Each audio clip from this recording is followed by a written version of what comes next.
Hey guys, कैसे हो आप सब। आई होप कि आप लोग बहुत ज़्यादा अच्छे होंगे। दोस्तों, आज का हमारा ये जो केस है, ये प्रीति राठी केस के ऊपर हम बात करने वाले हैं।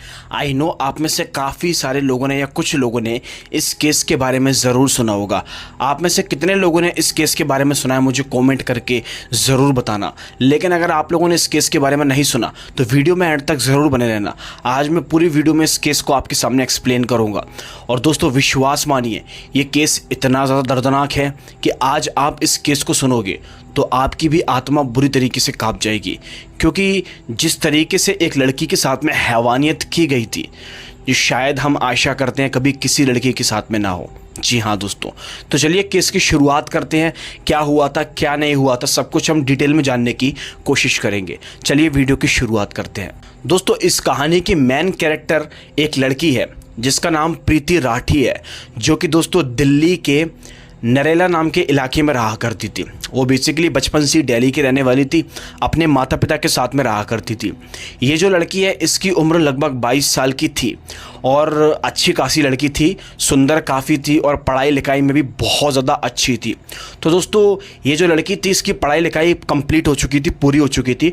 तो पढ़ाई लिखाई करने के बाद ये जॉब वगैरह में अप्लाई करने की कोशिश कर रही थी, क्योंकि इसके माता पिता उतने ज़्यादा अमीर नहीं थे, मिडिल क्लास ही थे। तो इसलिए ये जॉब वगैरह में अप्लाई कर रही थी। पढ़ाई लिखाई कंप्लीट होने के बाद इसने एक जगह जॉब में अप्लाई किया और इत्तेफाक से क्या होता है, इसकी जॉब लग जाती है। जॉब लगी थी दोस्तों मुंबई में, नर्स की इसको जॉब यहाँ पर मिल जाती है। अब मैं आप लोगों को डेट बता देता हूँ। डेट है दोस्तों 1 मई 2013। 1 मई 2013 की ये बात है, जब इसको दिल्ली से मुंबई जाना था अपनी जॉब को ज्वाइन करने के लिए। जी हाँ दोस्तों, तो जब इसको ये डेट मिल जाती है ना कि आपको इस डेट को जाना है, तो ट्रेन व्रेन की टिकट ऑलरेडी इस लड़की प्रीति ने करा चुकी थी। तो फैसला करते हैं इसके परिवार वाले कि इसके पिता इसके साथ में जाएंगे और एक दो रिश्तेदार इसके साथ में जाने वाले थे, एक मौसी और एक रिश्तेदार और। तो दोस्तों फाइनली अब वो डेट आती है, यानी कि 1 मई 2013 की डेट आती है और प्रीति फ़ौरन यहाँ पर अपने पिता और अपने कुछ चंद रिश्तेदारों के साथ में मुंबई जाने के लिए एक्साइटेड थे। तो अब यहाँ पर क्या होता है, प्रीति और उसके पिता और उसके रिश्तेदार फ़ौरन यहाँ पर दिल्ली के हज़रत निज़ामुद्दीन रेलवे स्टेशन पर पहुँच जाते हैं और दोस्तों अपनी ट्रेन के आने का इंतज़ार करते हैं, जो ट्रेन मुंबई के बांद्रा स्टेशन पर इनको उतारने वाली थी। कुछ देर बीतती है और इनकी फाइनली ट्रेन भी आ जाती है। दोस्तों, रेलवे स्टेशन पर बहुत ज़्यादा भीड़ थी और वैसे भी ये मुंबई से दिल्ली वाली ट्रेनें भर के ही चलती हैं ऑफिशियली। तो क्या होता है, ट्रेन आती है, ये प्रीति और इसके पिता और इसके जो रिश्तेदार आए थे एक दो, वो संग में चले जाते हैं ट्रेन के अंदर और बढ़िया तरीके से सफ़र करने लगते हैं। अब ऑफिशियली ये सफ़र बहुत लंबा होने वाला था, हज़ारों किलोमीटर की दूरी ट्रेन को यहाँ पर पास करना थी। तो इसीलिए ये लोग तसल्ली से यहाँ पर सफ़र वगैरह कर रहे थे। लेकिन दोस्तों, ना तो प्रीति को ये खबर थी और ना ही उसके पिता को ये खबर थी कि जिस ट्रेन के अंदर ये अपने हैप्पी जर्नी करने की कोशिश कर रहे हैं, दोस्तों उसी ट्रेन के अंदर एक व्यक्ति बैठा हुआ था, जो व्यक्ति इस पूरी कहानी को उलट पुलट करके रख देगा। जिस व्यक्ति ने प्रीति की लाइफ बदल के रख दी थी, इसको मौत के घाट उतार दिया था, जिसने इतनी बड़ी हैवानियत की थी। लेकिन उस व्यक्ति की खबर इनमें से किसी को भी नहीं पड़ती, लिटरली, क्योंकि वो व्यक्ति अपने मुंह को ढका हुआ था पूरी तरीके से और ऐसा था कि कोई उसे पहचान ही नहीं पाए। उस व्यक्ति को केवल प्रीति पहचानती थी, क्योंकि वो उसकी जानने पहचानने का था। खैर, आगे सुनिए क्या होता है क्या नहीं होता है, मैं आपको पूरी कहानी समझाने की कोशिश करता हूँ। ये लोग बढ़िया तरीके से अपनी ट्रेन में बैठकर अपनी हैप्पी जर्नी कर रहे थे और दोस्तों वो जो व्यक्ति बैठा हुआ था, वो इनके आसपास ही बैठा था, इन्हीं की बोगी के अंदर बैठा हुआ था। वो लगातार प्रीति को और उसके पिता को घूर रहा था, ऐसे देख रहा था जैसे कि शायद वो प्रीति का मर्डर करने वाला है ट्रेन के अंदर ही। जी हाँ, लेकिन इस चीज़ की खबर प्रीति को नहीं होती, क्योंकि इतने सारे पैसेंजर बोगी के अंदर है ना, और उस दिन बोगी में बहुत ज़्यादा भीड़ थी, जो कि मैंने आपको बताया ये ट्रेनें भर के चलती हैं। तो ऐसा कुछ सीन था, इसीलिए वहाँ पर प्रीति भी समझ नहीं पाई थी। खैर दोस्तों, काफ़ी लंबी जर्नी करने के बाद में यहाँ पर फाइनली वो वक्त आ जाता है कि मुंबई का बांद्रा स्टेशन करीब आने वाला था। अब कुछ देर बीतती है और फाइनली ये लोग मुंबई की सीमा के अंदर एंटर कर जाते हैं और इनका स्टेशन आता है बांद्रा। तो फ़ौरन ही अब ये सभी के सभी लोग ट्रेन से उतरने की कोशिश करते हैं। दोस्तों जैसे मुंबई में ट्रेन पहुंचती है ना, तो उतरते और चढ़ते वक्त कुछ ज़्यादा ही भीड़ होती है, क्योंकि आप लोगों को पता होगा मुंबई से कई सारे लोग बाहर जाते हैं और कई सारे लोग मुंबई में जाते हैं। मतलब आप लोगों को तो पता ही होगा, कोई सपने स्वीकार करने जाता है, कोई न जाने किस काम से मुंबई जाता है। मुंबई तो हर किसी को जाना ही होता है, ऐसा कुछ सीन था। तो भाई बहुत ज़्यादा भीड़ थी। ये लोग किसी तरह यहाँ पर प्रीति और उसके पिता और उसके चंद रिश्तेदार फ़ौरन यहाँ पर ट्रेन से उतर जाते हैं। भाई अब ट्रेन से उतरने लगते हैं। प्रीति के पिता और प्रीति के जो रिश्तेदार थे वो संग में चल रहे थे, और प्रीति इनके ही संग में चल रही थी, लेकिन थोड़े से इनसे पीछे चल रही थी। तो दोस्तों प्रीति यहाँ पर अपनी खुशी में थी कि जॉब लग गई, अब मैं करीब पहुँचने वाली हूँ, आज जॉब को ज्वाइन करने वाली हूँ। घर वाले इतने ज़्यादा खुश हैं, प्रीति भी इतनी ज़्यादा खुश है।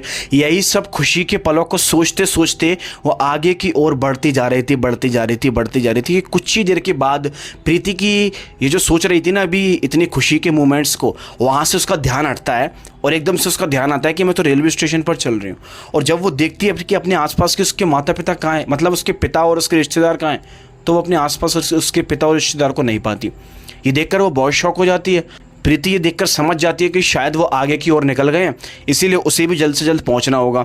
अब रेलवे स्टेशन पर बहुत ज़्यादा भीड़ थी, इसलिए प्रीति यहाँ पर आगे की ओर बढ़ने की कोशिश कर रही थी। अब दोस्तों लगभग कुछ ही देर के बाद प्रीति को अपने पीछे किसी आने की आहट सुनाई देती है और कोई पीछे से आकर प्रीति के कंधे पर हाथ रखता है। जी हाँ, प्रीति के कंधे पर जैसे हाथ रखा ना, तो प्रीति पीछे पलटी, और ये जैसे पीछे पलटी तो दोस्तों वहाँ पर एक व्यक्ति था जो कि उसी ट्रेन के अंदर चढ़ा हुआ था जिसके अंदर प्रीति और उसके फैमिली वाले आए थे। वो व्यक्ति अपने हाथ में कुछ डब्बा जैसा पकड़ा हुआ था जिसके अंदर कुछ भरा हुआ था पानी जैसा। वो व्यक्ति जैसी प्रीति पीछे मुड़कर देखती है तो वो उसके मुंह के तरफ को फेंकता है। जी हाँ दोस्तों, वो पानी जैसी चीज़ को जैसे उसके मुंह की तरफ को फेंकता है तो उसके मुंह और उसके शरीर पर वो धीरे धीरे करके जो चीज़ थी पानी जैसी वो पूरे में फैल जाती है। जी हाँ, और आसपास जो लोग चल रहे थे कुछ छींटे उन पर भी पड़ जाते हैं। तो जैसे ही वो प्रीति के चेहरे पर पड़ा ना, लिटरली प्रीति वहाँ पर ज़ोर ज़ोर से चिल्लाना शुरू कर देती है, चीखना चिल्लाना शुरू कर देती है। ये फेंक कर वो व्यक्ति वहाँ से फ़रार हो चुका था। जी हाँ दोस्तों, वो वहाँ से फ़रार हो चुका था, भाग गया था, कोई उसको पकड़ ही नहीं पाया एकदम से। और प्रीति इधर रोना चिल्लाना शुरू कर देती है क्योंकि उसके चेहरे की हालत धीरे धीरे करके बिगड़ती जा रही थी। उसके चेहरे पर से खून निकलने लगा था, मतलब ऐसे लाल लाल सा पड़ गया था। जी हाँ दोस्तों, तो फ़ौरन ही दोस्तों यहाँ पर उसके पिता और उसकी जो रिश्तेदार थे वो प्रीति को देख लेते हैं और उसको जल्दी से मुंबई के एक हॉस्पिटल में ले जाया जाता है। हॉस्पिटल में ले जाया जाता है, उसका ट्रीटमेंट कराया जाता है। तो दोस्तों डॉक्टर्स वगैरह जब ट्रीटमेंट करते हैं तो बताते हैं कि प्रीति के चेहरे पर कुछ और नहीं बल्कि तेज़ाब फेंका गया था। जी हाँ दोस्तों, आप लोगों ने बिल्कुल सही सुना, इसीलिए ये लड़की इतनी ज़्यादा तिलमिला रही है। अब यहाँ पर प्रीति के पिता को कुछ भी समझ में नहीं आता। वो सोच रहे थे कि हमारी बेटी हमारे साथ में तो चल रही थी, तो फिर एकदम इसके ऊपर तेजाब कौन फेंक गया। प्रीति से भी इसके बारे में पूछने की कोशिश की जाती है, लेकिन वो बोलती है कि मैं इसको ढंग से नहीं देख पाई, इसका चेहरा ढका हुआ था, एकदम से वो मेरे चेहरे पर फेंक कर निकल गया। प्रीति को बहुत ज़्यादा तकलीफ होती है, उसके शरीर की हालत बहुत ज़्यादा ख़राब हो चुकी थी और वो जो तेज़ाब फेंका गया था वो धीरे धीरे करके उसकी आँखों को तो पूरी तरीके से खा चुका था, मतलब उसकी आँखें ख़राब हो चुकी थी पूरी तरीके से, और उसका चेहरा भी लगभग ख़राब ही मानो, और उसके शरीर भी धीरे धीरे करके ख़राब होता जा रहा था। क्योंकि दोस्तों आप लोग जानते हो तेज़ाब एक कैसी चीज़ होती है। तो ऐसी घटनाएं प्रीति के साथ में हो रही थी, वो ज़ोर ज़ोर से चिल्ला रही थी। सोचकर देखो वो दर्द, वो तकलीफ़ क्या बीत रही होगी उस वक्त उसके ऊपर। तो डॉक्टर वगैरह उसका इलाज करने की कोशिश कर रहे थे, लेकिन डॉक्टर भी क्या करें क्योंकि वो तो हो चुका था जो कांड होना था। डॉक्टर अभी भी इस पर मरहम पट्टी लगाते हैं और उसको जैसे तैसे करके प्रीति को राहत देने की कोशिश करते हैं, लेकिन उसकी चीख और चिल्लाहट बंद नहीं होती। यहाँ पर उसके पिता भी बहुत ज़्यादा हैरान हो गए थे कि आखिर ये ऐसी घिनौनी हरकत कौन कर सकता है, कौन था, आखिर क्या था ये सब कुछ, उनको कुछ भी समझ में नहीं आ रहा था। खैर बेचारी प्रीति इसी दर्द से तड़पती रहती है और उसे एक हॉस्पिटल से दूसरे हॉस्पिटल में एडमिट किया जाता है। उसकी हालत धीरे धीरे करके बहुत ज़्यादा गंभीर हो जाती है। जी हाँ दोस्तों, इतनी गंभीर हो जाती है कि अब उसे बोलने में भी तकलीफ़ होने लगी थी। जी हाँ, और वो जब बोल नहीं पा रही थी तो उसने अपने लिए कुछ लेटर्स वगैरह भी लिखे हुए थे। जिन लेटर्स में उसने यही सब कुछ लिखा था कि वो सीधे सीधे यहाँ पर चल कर आ रही थी और उसके ऊपर किसी ने तेजाब फेंक दिया। जी हाँ दोस्तों, और प्रीति अपने चेहरे को अभी तक देख नहीं पाई थी कि आखिर तेजाब उसके चेहरे पर जब पड़ा तो उसका होलिया कैसा दिखाई दे रहा है, क्योंकि डॉक्टर्स वगैरह ने साफ साफ मना कर दिया था कि इस लड़की को खुद का ही फेस ना दिखाया जाए, क्योंकि दोस्तों उसका फेस इतना ज़्यादा खतरनाक हो गया था। तेजाब के गिरने से उसकी सारी खूबसूरती चंद पलों के अंदर मिट चुकी थी। वो किसी भूतनी से भी बदतर दिखाई दे रही थी। जी हाँ दोस्तों, ऐसा उसका चेहरा हो चुका था। अब इसी दौरान प्रीति के पिता ने जो वो तेज़ाब फेंका गया था एससीएससी के तहत यहाँ पर पुलिस में कंप्लेंट दर्ज करवा दी थी। और उधर दूसरी तरफ प्रीति उस दर्द से जूझती रहती है। दोस्तों लगभग 1 महीने बीत जाता है लेकिन प्रीति ठीक नहीं हो पाती, डॉक्टर वगैरह कुछ नहीं कर पाते। और फाइनली 1 महीने के बाद में प्रीति इस दर्द को सहते सहते दम तोड़ देती है, मतलब कि उसकी मृत्यु हो जाती है। जी हाँ दोस्तों, कोई भी उसे नहीं बचा पाता क्योंकि उसकी हालत बहुत ज़्यादा गंभीर हो चुकी थी। उसकी आंखें, नाक, मुंह सब कुछ खराब हो चुका था। जी हाँ दोस्तों, जैसी उसकी मौत होती है ना तो घर वालों को बहुत बड़ा सदमा लगता है, पुलिस को भी बहुत बड़ा सदमा लगता है। पूरा देश एकदम दहल गया था कि आखिर ये सब कुछ कैसे हो सकता है, किस दरिंदे ने इस लड़की के साथ में ऐसी हरकत की। अब पुलिस दोस्तों यहाँ पर उसके गुनहगार को ढूंढने की कोशिश कर रही थी कि आखिर ये कौन है और क्या है। और फ़ौरन ही दोस्तों बांद्रा रेलवे स्टेशन की सीसीटीवी फुटेज निकाली जाती हैं, लेकिन वहाँ पर भी इन्हें कुछ ज़्यादा खास पता नहीं चल पाता क्योंकि उस ज़माने में कैमरे इतने साफ़ नहीं थे जैसे कि आज है। ठीक है, 2013 की ये बात है तो कैमरे थे लेकिन उतने ज़्यादा साफ़ नहीं थे जैसे कि आज 4K 1000p चल रहे हैं ना। तो दोस्तों यहाँ पर पुलिस अभी भी इसी में छानबीन करने में लगी हुई थी। पुलिस यहाँ पर इस लड़की के घर पर जाती है, प्रीति के, दिल्ली यहाँ पर निराले इलाके में यहाँ पर ये रहा करती थी। और इसके घर के आसपास के पड़ोसियों से पूछने की कोशिश करती है कि प्रीति की किसी से दुश्मनी तो नहीं थी। प्रीति की कुछ कॉलेज की फ्रेंड्स थी, उनसे भी पुलिस पूछने की कोशिश करती है कि आखिर प्रीति की किसी से दुश्मनी तो नहीं थी, प्रीति को कोई परेशान तो नहीं करता था, क्या सीन था। अभी तक ये केस मुंबई की क्राइम ब्रांच के हाथ में लग चुका था और इसकी छानबीन मुंबई की क्राइम ब्रांच ही कर रही थी। जी हाँ दोस्तों, क्योंकि ये केस बहुत ज़्यादा आगे बढ़ चुका था।